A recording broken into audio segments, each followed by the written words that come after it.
5, 4, 3, 2, 1. Hey, mate. How are you, brother? Not too bad, not too bad. You know, first week in lockdown, making the most of it.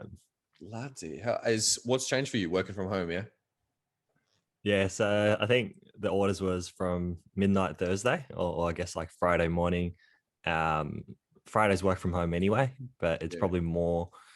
It's probably more just the weekend into Tuesday. But I think the last I heard, we've got a couple extra cases, so we'll see what happens over the next coming days. There's a podcast actually, the All In podcast. It's with Chamat, a few other really smart guys and CEOs of companies, and they were speaking about the new strains of the vaccine and how many strains there are already. And the two main ones is like A and like Delta. Yeah, so I've heard of the Delta one. You've heard of the Delta? So Delta's one that's like pretty fucking bad, apparently. Yeah. But there's so many different strains, and I guess I feel like a lot of people don't know that even a random stat as well, I heard in the podcast, is there's 1,800 different strains of the flu. Yeah. Holy shit. Like, I feel like people don't know that shit. And even the vaccine, I found obviously people call me doc, but I'm not a doctor.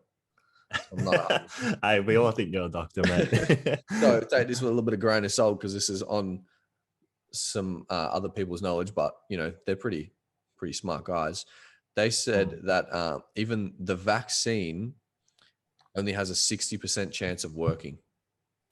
Yeah. So even if you take the vaccine, you should take both vaccines, like both kind of like say Pfizer and AstraZeneca kind of thing. Take both of them, and then you have a higher chance of like not getting it, but you still have a 60% chance. Yeah, see, like if it was Hardcore Headstart making the vaccine, it'd be 100% success rate. Like we just wouldn't take any chances self-vaccinating.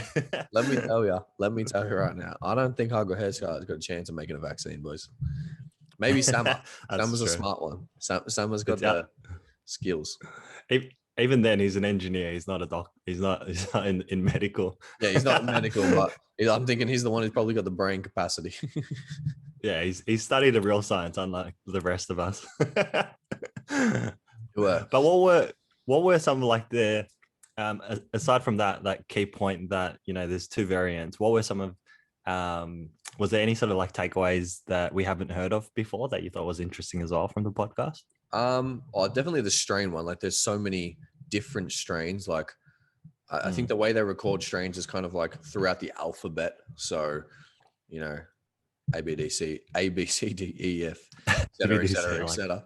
But I can't remember what number they're up to, but what letter they're up to, but it's like a lot worse than people think. So all I know is the podcast is certainly making me that podcast, the All In podcast, the most recent episode from, I think now it'll be 2 days ago. So go listen to it and don't just take my word, because maybe I interpret it differently to other people. But me personally, I'm thinking about getting the vaccine. It's made me think about getting it, because I was always like, nah, there's some hesitant tracking chip in there or something.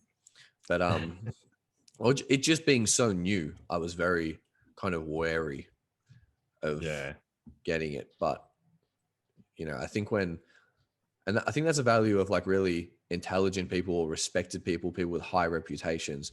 Once they start communicating effectively and talking about these things transparently, it kind of gets a lot of people on side. Because in my opinion, that's where the government goes. Oh, excuse me. That's where the government goes wrong about it. They're just like, just go get the vaccine. She's all right. Yeah. I think, like in my opinion, so it's been 18 months since we've gone into lockdown, right? So a year and a half now. And I suppose I haven't really paid attention to the small details, just because it just feels like, you know, it's just ongoing. But my sort of takeaway from it is follow the country that's doing the most vaccinations, because that's what we're all sort of heading towards, right? Like get the vaccinations out, see if the vaccination works, and then sort of if it doesn't work, then back to the drawing board. And what country has the highest vaccinations? The UK, right? So at the moment, the UK. So we wait a couple months, see what happens to all the guys that have been vaccinated in the UK, and then we decide. Yeah, if you know, suddenly like they're coming out, babies have been born with 3 eyes, then we might think twice. The thing, someone we were chatting about the podcast. Someone brought up a good point. Is like we don't know if the actual vaccine's the same as other countries though. I see. So region from region's going to be different again. Yeah, like how do we really know? You know, what dosages are correct? What kind of actual vaccine is the right one? You know, is it better to just get all of them and kind of like over a certain amount of time and kind of like boost your system? Yeah, I don't know the answers, but it made me think about it a hell of a lot more because I don't know about you, but I've been really, really lucky. You know, all my work kind of transitioned to home when I was working in 9 to 5. But then obviously I've transitioned out of the 9 to 5, so it hasn't affected me as much. So I think when it hasn't directly affected you, people have a kind of ability to like not think about it, not pay attention to what's going on. And you know, that's fair enough to a lot of people because they got enough things to worry about in their lives. But you know, I don't know. This podcast itself made me think. Yeah, so I've been listening to the audio podcast, and I'm mostly through a few chapters left to Essentialism.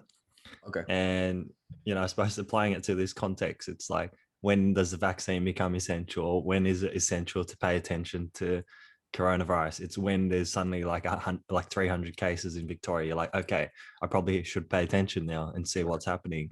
Right. But you know, like the cases could be in the thousands overseas, and you're just kind of focusing on your bubble. If the cases aren't high in your area, you probably won't read into it that much. So I suppose it, like you said, like there's people who are directly affected, and they'll be very interested because it might mean they'll go into work, or they won't go into work the week after, or they need to sort of plan around for their kids, for example, like schooling. I know a lot of people who have kids, they think about coronavirus a lot more than maybe the counterparts, because they have to think about who's going to look after the kids if they stay at home and that sort of thing. Whereas for us, it's not even a consideration. Yeah, and I think we're really, really lucky in that regard to be kind of young enough to have the lack of responsibility. We only got to look after. You don't have to be lucky, Doc. You can have kids now if you want to. No. No, I'm good. I'm all right, boys. Not my team. Definitely not yet. But yeah. So Essentialism, I've read that book a while ago, but you just finished it, or you got a few chapters left, you said? I think I got through most of it, but yeah, I'm probably about 2/3 through chapter 16 or 17. I'm not too sure how many there is, but I think I'm close. Oh, Ripper, what's your main takeaway?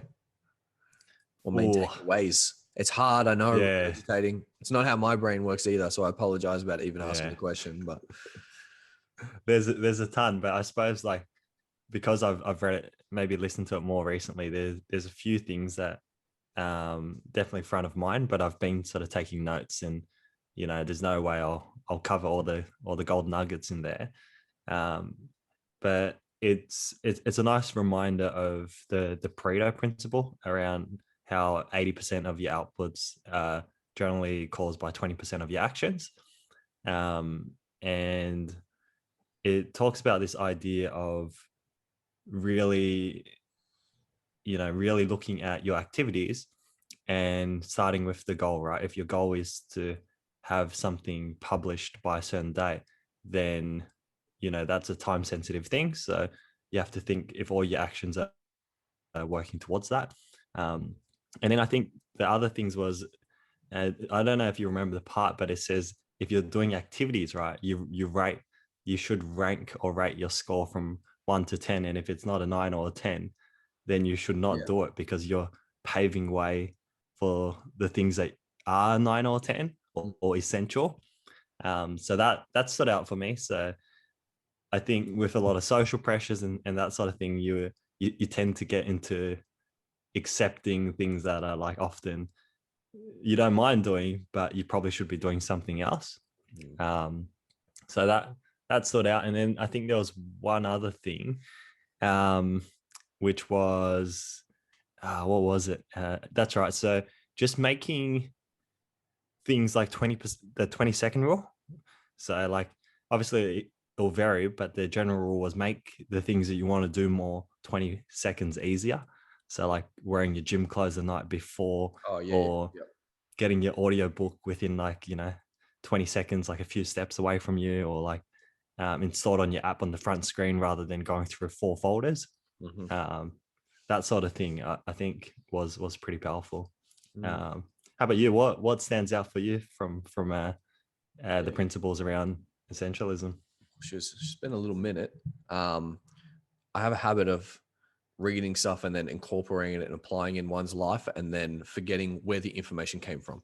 So Yeah. regurgitating is hard, but Yeah. I'm pretty sure, well, I am sure. One of the things from Essentialism that was really kind of impactful for me was like try and find that one domino that provides the most ROI. Yeah. And that one domino, you solve that one domino and it solves and kind of as a domino does, ticks over the rest of the problems. So you solve that one problem that solves the rest of your problems and it frees up a lot of time. And a lot of essentialism for me, and getting back to what you were saying before about kind of we do so many things, is when you apply, the Pareto principle, or when you apply a few of the other principles in essentialism, it allows you to say no to the least important things. So that rating system of 9 to 10 is, in my kind of interpretation of the book, is allowing you to save more time to do more of those more important things.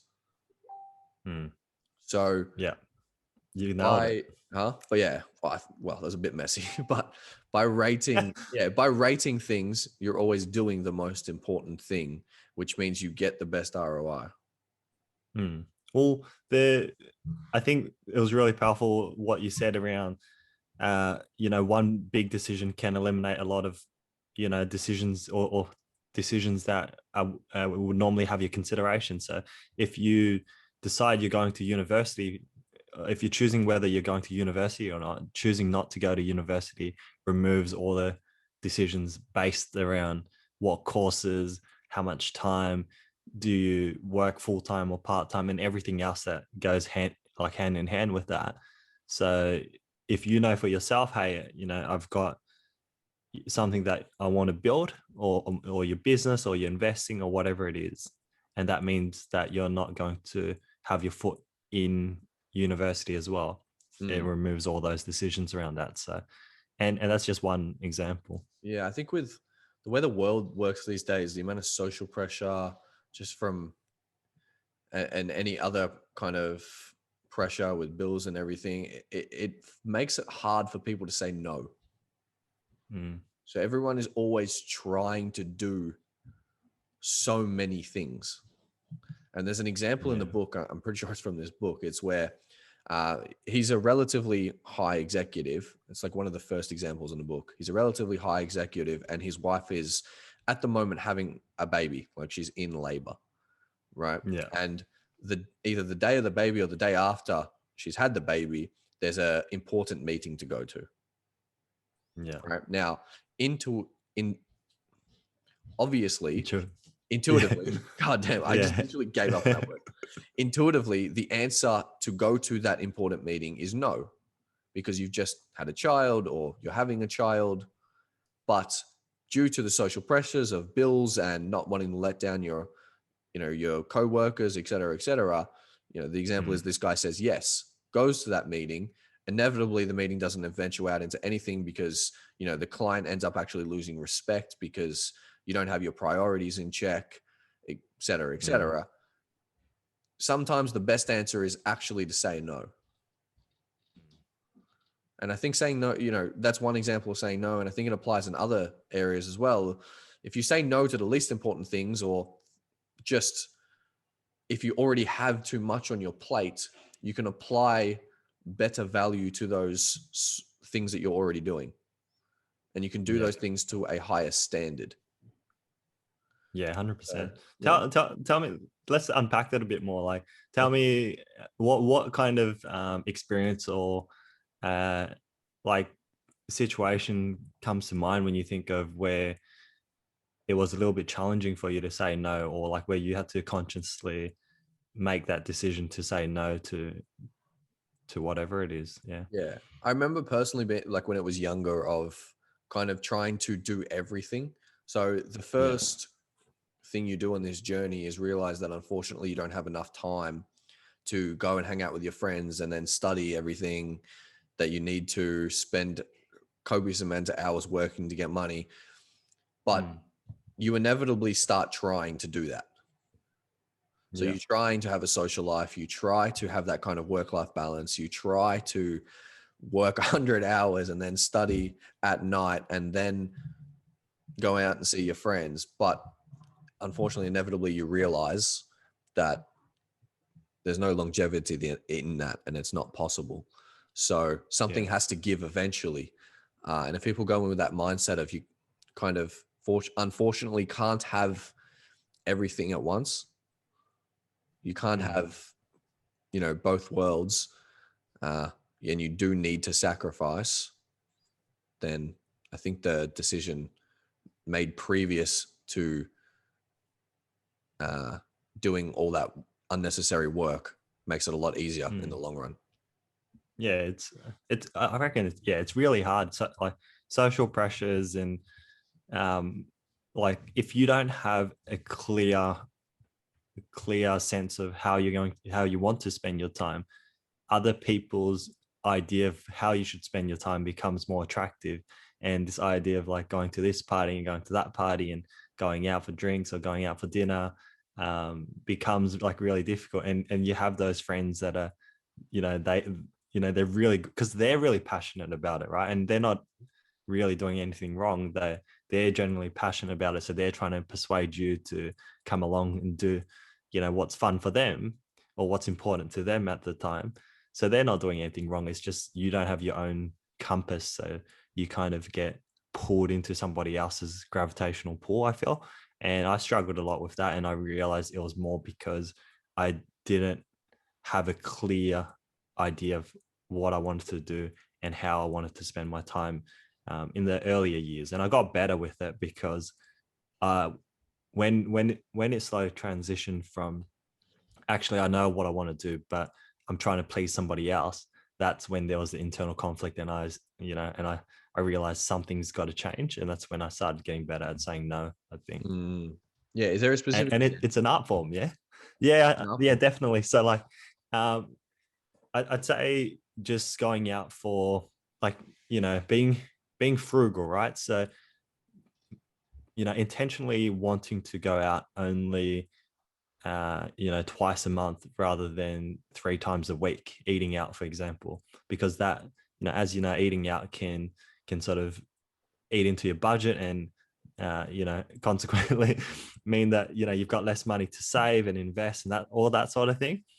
So, what point, you sort of have this conflict of how am I going to reach my goals and how am I going to try to save X amount of money and invest X amount of money if you're doing the actions, you're going out to eat, you're spending money on alcohol, you're going out clubbing, and you start looking at numbers more closely because you're tracking those numbers. So you have that internal conflict. So for me, it was definitely, for example, going out as a 18, 19-year-old and knowing that each night out was going to cost $100, $150 on the cheap end, once you factor in taxis, drinks, food, late night food after, you're waiting for your taxi and so on. So I think that was really difficult for me. I just kind of went with the flow for a couple of years. It wasn't until, 2 years of that, getting that out of my system, I started getting better at saying no, I think. Yeah, that going with the flow thing is like, it seems such a harmless decision, but it's very dangerous. Like if you don't make, I think a quote from the book is if you don't make your choices, someone else will. If you don't make your own choices, someone else will make them for you. Something very similar Yeah. to that. And like unpacking that is if you don't make the conscious decision to not go out because you want to save money, you'll be very easily swayed by your friends to just go with the flow and go out with them.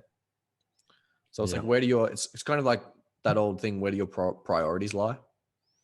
That old Yeah. testament, that old thing. It's like, if you've got a goal, if your priorities don't lie in becoming financially free, for example, then you have Yeah. no room, time, money to spend on, going out. Yeah, exactly. And I think you just like what you said just reminded me of uh like an example that was mentioned in the book. So it talks about this Australian nurse who looks after people. So her job is to look after people in their last 12 weeks of their life. So they're at the end, they're pretty much at the end of their life. And So they're it's just palliative care, yeah. yeah, so they're in palliative care, and the nurse's job is to just make sure they've got a high quality of life in those 12 weeks, as before they die. And one of the questions or one of the interviews like she did with each of those patients was trying to understand, any of their regrets and anything they would have done differently. And top of the list was always living a life true and honest to themselves rather than what was expected of them from other people. Mm. So I think this is a drawn out version of what we're talking about now, right? So like you've got the following your friends and giving into peer pressure of going out or drinking or whatever in small doses, but this might be living to your parents' expectations of you going to school, or living a certain life, or only being able to date or marry a certain religion, and so on, right? So I think that's the more extreme version of it. Mm. Yeah, no, that's pretty deep. That's really deep. I Mhm. think people are always afraid of doing what it is that they enjoy because they feel ostracized from where they are at that moment. Yeah. So if you're in a community where whatever you enjoy doing is different to what the majority feels, you're going to feel, you know, alienated and every other emotion under the sky. But it's important for people to, I believe, that there are people out there like you. You just have to find them. Yeah. Yeah. So 100%. something similar, like speaking about friends, community, something probably we've touched on in last podcast, but we're going to continue to touch on is, we as Hardcore Headstart and us boys together, we've joined in similar passions that make us happy, but we share them with each other. And it's our own little niche group, right? Now, Yeah. for example, if someone doesn't like investing, doesn't like the way we, you know, progress through life, literally doesn't subscribe to the way we live life, right? Let's just say that kind of person. And they're in our group, say right now, or eventually they come into our group, then, you're not living your true life. You're not living your true way. So you have to do what is right for you at all times, right? Yeah. Yeah. There is always going to be people out there that subscribe to the way that you want to do life. Yeah. Absolutely. So Absolutely. I think I suppose we've got like Christy G. Shout out to Christy G. he's going to In love the this. He's going to love this. Christy G in the household. I think he's literally at that age where we felt it was most difficult to say no to like social events and just social gatherings and that sort of thing, or maybe not social events per se, but more social events that were maybe not intentional. So it was more just about alcohol drinking and just like talking shit and that sort of stuff, which is fine, but having more sort of deeper conversations with people with similarly aligned goals and ambitions feels like a more better use of time. And I think if you have people who have the similar goals, similar ambitions, you don't feel like you're missing out because you're you're constantly surrounded by that. I think it's more difficult when you don't want to do those things, but then you're also not sure how to spend your time, aside from YouTube and reading books, and you're like, what am I doing? Is this the right path or is this the wrong path? Yeah. No, that's a credit to, that's something we all go through at, different ages. It usually does end up to be around, that age now of like 22, 23, where you're kind of trying to start working out what it is that you want. But, that's fucking credit to Chrissy G. He's transcended that now, and his ability to have deep conversations and kind of really give his perspective on, how he dealt with that's awesome. And I'm sure that'll come out in, more future hardcore podcasts, because that's one thing, like what we're doing at hardcore is giving, everyone has a different perspective along similar kind of passions, investing, financial freedom, giving back, helping, progressing, et cetera, et cetera. But everyone still has a different perspective, and everyone's perspective is allowed to shine. And there's going to be people out there who subscribe to, each individual inside of hardcore's kind of experience, or they're going to be able to relate to that person's experience more. And it's, it feels good that, we're trying to solve that massive barrier of community. Yeah.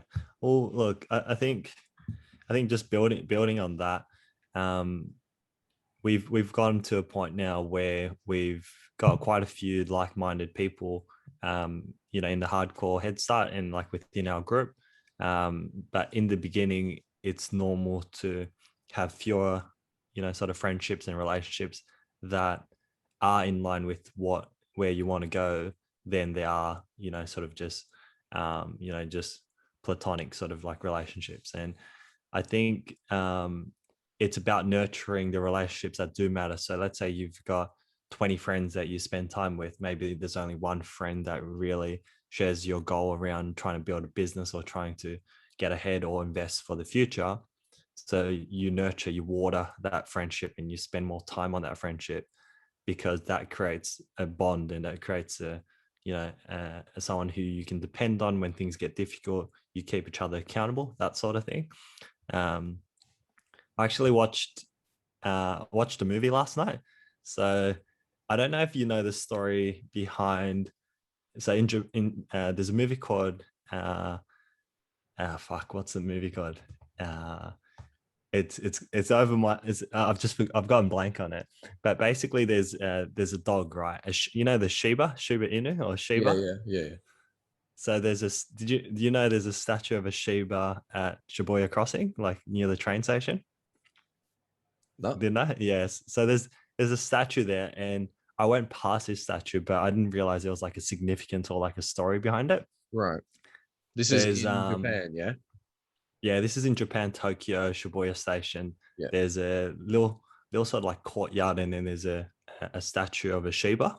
Yeah. Which I've later found out that it's actually an Akita, which is a Shiba, but like a bigger version of the same dog. Yep.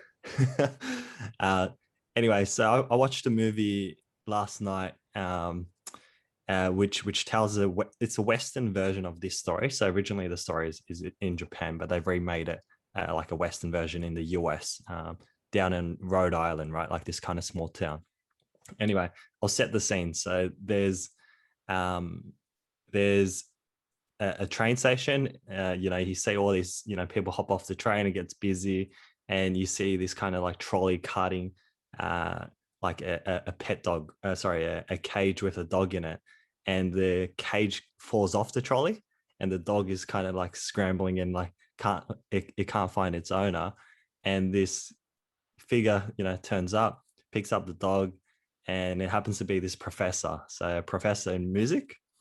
And he picks up the dog, takes him home. The wife is like, there's no way we're keeping that dog. You need to return it back to its owner. So he's having this internal struggle of, he wants to look after the dog, make sure the original owners find it, or to kind of, the alternative is it ends up at a pound, right?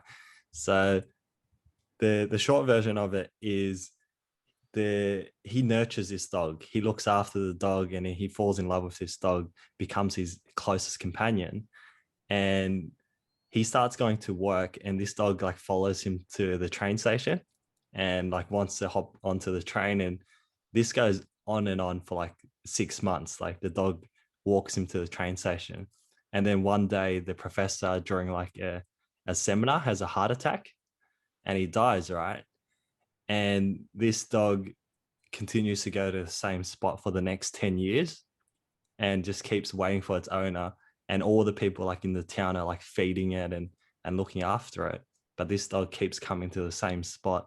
And the owner's obviously passed away, and like the dog just sits there at the same time, like and it shows you it going through like the different seasons, like the warm season, autumn, spring, and it just continuously every single day for 10 years. And then the dog, gets old and frail. And then the grieving the grieving partner of the professor comes back 10 years later, sees the dog, and he's like still there.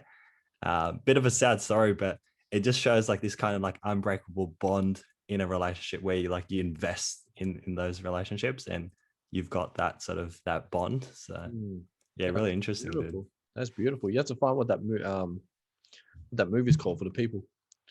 Yeah, for sure. All right. Yeah, I think this is gonna seem weird, but I feel like I've seen a maybe like American version of that movie. I'm sure they've just ripped it straight off that. Yeah, is that I think it's called Hachi. Hachi? Yeah, that's right, Hachi. Dude, I think I've seen that. Have you seen it? Yeah, 2009 is when it came out. I don't know. I know the story though. As you were explaining it, I know it, and I don't know if it's from that movie or if it's something similar. But yeah, no, that unbreakable bond of kind of really building. I really like that analogy of like if you've got 20 friends and one is similar to you in personality and passion and drive, really invest in that one, because a lot of the times, the people who are unfortunately, not interested in the same thing as you, it's kind of just it's always how it's been. We're kind of just friends. We're kind of like, we always hang around the same gatherings, but without being sappy and soppy and all that kind of thing. Like, doesn't mean true love, but like, or best friends and stuff like that. Like, it's an entirely different feeling than just hanging around the same social group. Like the boys we got in the house at the moment and the boys that we've put together, like the last 8 boys, like, well, I've only known you for how long? Like, I can't remember, like what, start of the year or something? 7 months, 8 months, something like that. 7 months. And I'd consider you like one of my closest best friends. And it's completely different to one of the like relationships that you don't manage a lot. Yeah. Like we talk many times a week, like not just for this podcast, we'd talk anyway. Yeah. About things we're most interested in. Well, that's right. Because I suppose between yourself and I and the other boys in the house, where look, we share a similar vision of building something in the future. Whereas I suppose you've got a lot of other friendships, relationships where you don't particularly see a vision. It's more just, what you're experiencing in front of you. So you don't have like a picture or an idea of where that friendship is going or what you're building or what that future looks like with that friend. So I'm sorry, you go. Yeah. I was just going to say that's a much, weaker bond than, having something with another friend where you share a similar sort of, ambition, goal, vision. Yeah. Yeah, absolutely. I saw, I don't know if this is like a meme, but I see it on Instagram or something all the time. It's like that stupid relationship channels and shit where they're like, or best friend channels. It's something silly, but I reckon it has some truth to it. It's like, if you think like someone's your best friend or some shit like that, stop messaging them and see if they message you back. So it's like, if you didn't message someone, how long would it take, or would they ever actually message you back? It's kind of like, how interested are they in the relationship as much as you are? So if you're the one putting all the effort in, the time in all the time, are you the one just keeping that relationship alive when there's no real point to it because both people are not interested in it? Yeah, That's yeah, I think that's an interesting take. And it will definitely give you a sense of, you know, how, like, where those relationships stand. There's also, I suppose, relationships where maybe you don't hear from someone for a long time, but they're, you know, that's just life getting busy, and you still be very close. But then there's other people who, you know that it's more one-sided, like you said.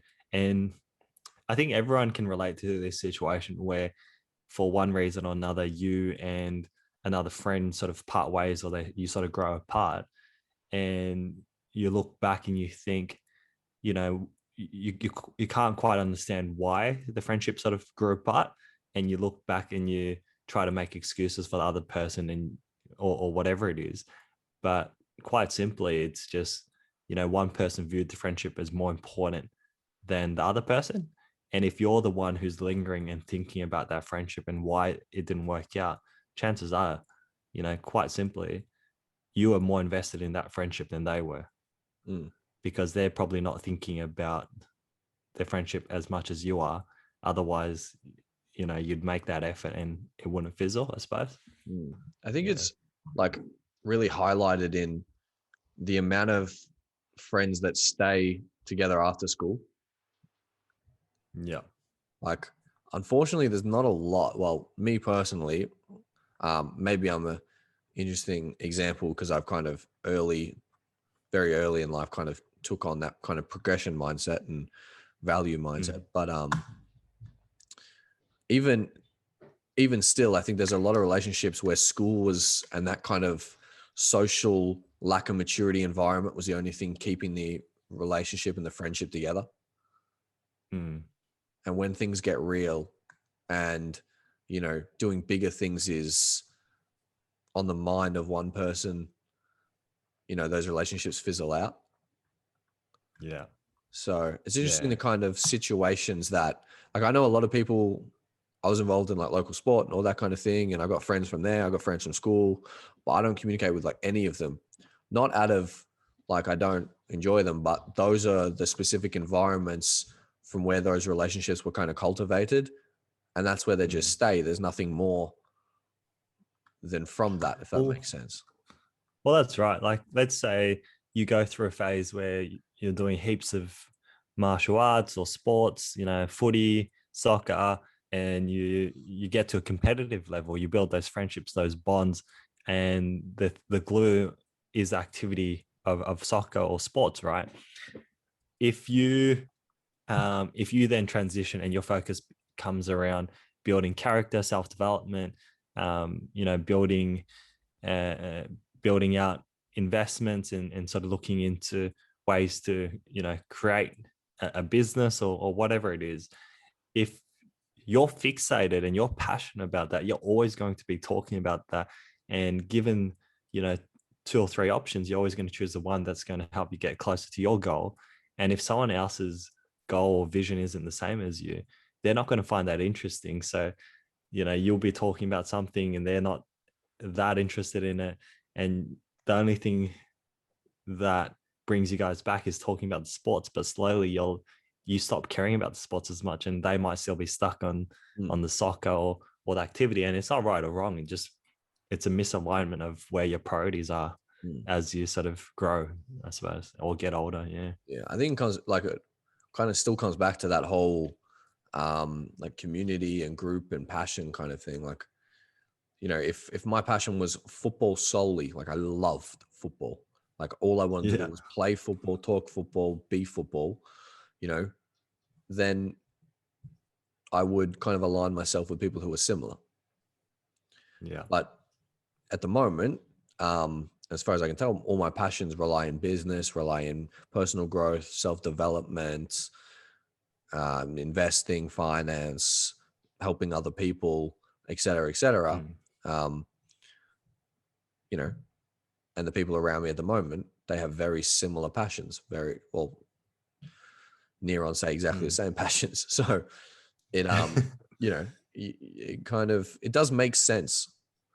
And if you're being true to yourself, and those are, if you're in a community where your true passions and you have a community around you and you have a niche group of people around you, then count yourself lucky, because there's a lot of people in the world who do not.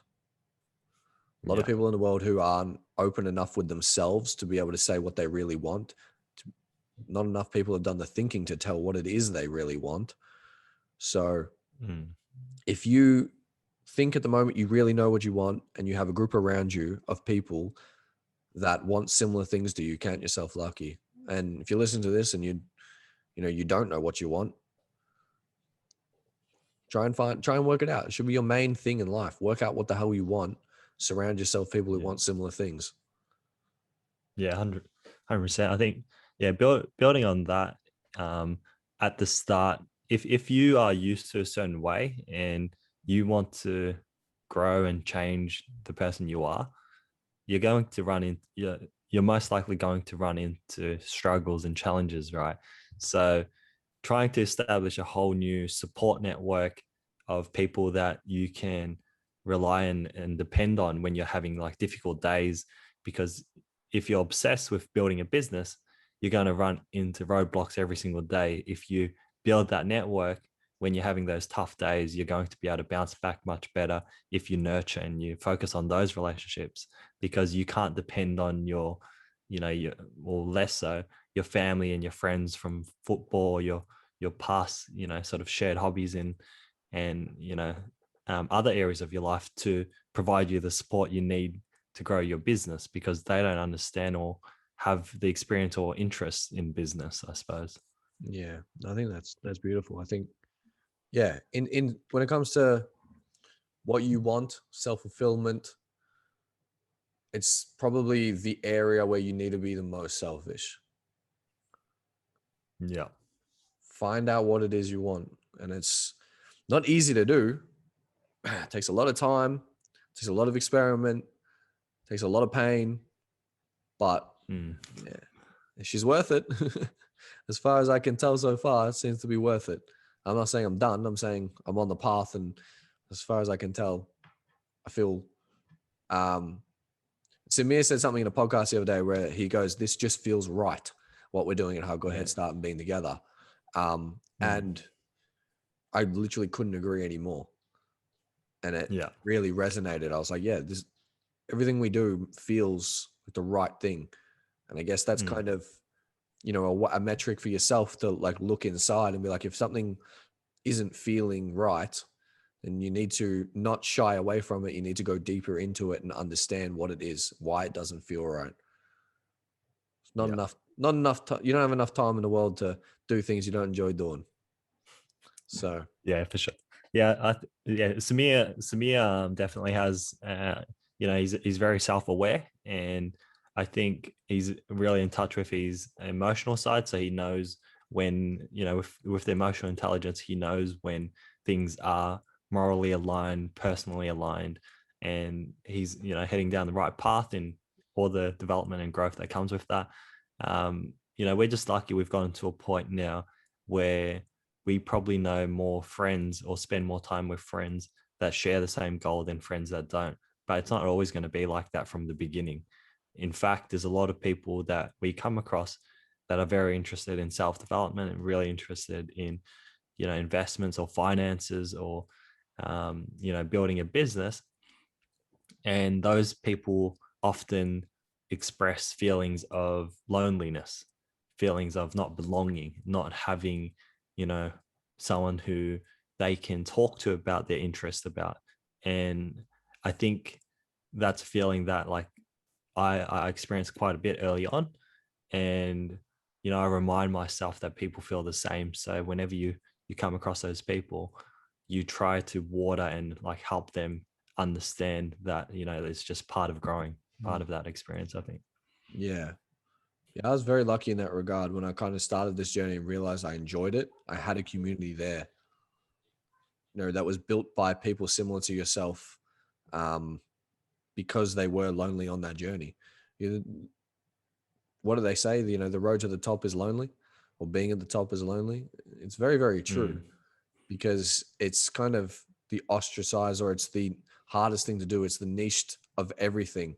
Like the majority are not doing what we do for a reason. So to be able to find people like us, or to kind of artificially created a community like us because it's necessary. We're really filling a hole that I think a lot of people need, especially young business people, young entrepreneurs, young investors. I mean, the list kind of goes on. Young self-development people who, want to better themselves. So we should probably preface like why we keep talking about Hardcore Headstart and where these other podcasts are. Yeah. I think, so if you go to one of our Instagrams, you'll be able to find it somewhere. Or if you just go to YouTube, you can go to Hardcore Headstart clips, or on Spotify, you can go to Inside Hardcore Headstart. It tells you what Hardcore Headstart is. It's got the most recent brand identity episodes of us building the company. It's also got on the YouTube channel Hardcore Headstart clips. It's got some of our kind of best sound bites so far. There's not a heap of content out there yet. It's something we're really working on building at the moment, but that will probably provide some more context of why we keep talking about Hardcore Headstart and where a lot of our ideas kind of come from, I guess. Yeah, certainly. So yeah, I think if you're not already following those pages, definitely give them a follow. It covers and summarizes a lot of what we say in, somewhat more digestible formats. These podcasts are long and, not everyone listens all the way through. So if you find those, channels more easier to digest, certainly recommend giving those channels a follow. Yeah. No, it's something we're working on building, something we've been kind of all the last, say, 6, depending on your age, I guess, and depending on the journey, 6, 7, 8, 9, 10. It's like a cultivation, a compilation of all of our years of learning that we are created a mindset and a lifestyle from, that we are trying to not necessarily teach, but definitely teach the people of how we do life. And if that's something you think will help you, then let's hope it does. Yeah, for sure. And whether you're 17 and starting the journey of investing and the journey of self-awareness and figuring out where you want to spend your time and how you want to spend your life, or if you're in your 40s and you're looking to make a bit of a change, or take your finances or you're investing more seriously, we think our content, although quite specific and in-depth at times, we do have broader information and like topics that we discuss that we hope is of value to people, no matter what age you are. I think I actually just made a misstep where I was like, oh, not necessarily trying to teach. I think that's actually incorrect. I believe we are actually trying to teach, and I believe we have the right and the authority to, based on our experience, especially in the investing world, and definitely in the self-development world. From where we first came, we've done a lot of work to get to where we are, and it comes from a place of wanting to help. So yeah, I actually just wanted to clear that up. We are definitely trying to teach our kind of lifestyle and the way we live, because we think it can definitely help and provide value to a lot of people. Yeah, certainly. It's been a lot of fun, mate. This was a good podcast, and I think we covered some really interesting topics there. And I think each week we're sort of getting better, covering topics in more detail, and then also sharing little bits of pieces of where Hardcore Headstart is heading. That's good. I didn't even say the title. Nice, love it. Yeah, it's getting I think we're getting better, and I think the people are enjoying it. We're getting really good feedback all the time, as far as I can tell. So happy to keep doing this while I'm enjoying it, while we've got something to say, and keep hydrating myself while we're doing it.